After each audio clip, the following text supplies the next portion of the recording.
A mendon se në fakt bolloku i ditëve të sotme edhe teknologjia nuk po na bëjnë të ndjeshëm ndaj asaj që ne duam vërtet sot? Që bolloku krijon më shumë boshllëk, kjo është e provuar historikisht. Për shembull, më vjen ndërmendje një dorëshkrim për Aleksandrin e Madh, kur ai ishte në betejën e tij të fundit, pushtoi gjithë botën dhe përfundoi të gjunjëzoi i boshatisur duke qarë. Ushtarët u habitën çfarë po ndodh, edhe ai tha nuk ka më botë për të pushtuar.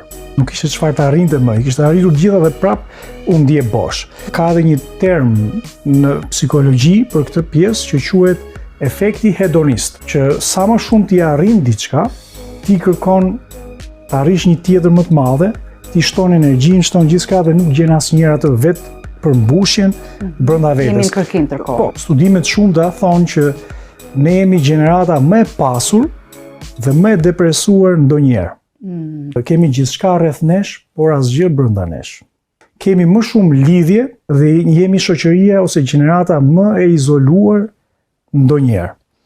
Madje edhe shoqëritë më të zhvilluara kanë numrin më të lartë të depresionit. Pra, është kjo zbrastësi pasojë e largimit nga vlerat shpirtërore dhe nga Perëndia? Është njësoj sikur të largohesh nga dielli, edhe thua se është kaq ftohtë. Është njësoj sikur përpiqesh të mbushësh një kovë me vrima. Tek Jeremia, për shembull, na thuhet, populli im ka bërë 2 mëkate.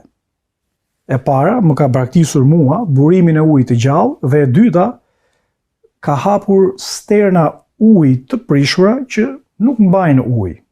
Nuk habitem pse janë bosh. Nëse je i lumtur gjithkohës, duhet të flasësh me psikologun. Është e pamundur. Nuk mund të arrihet një gjë e tillë dhe ti nuk mund të jesh i lumtur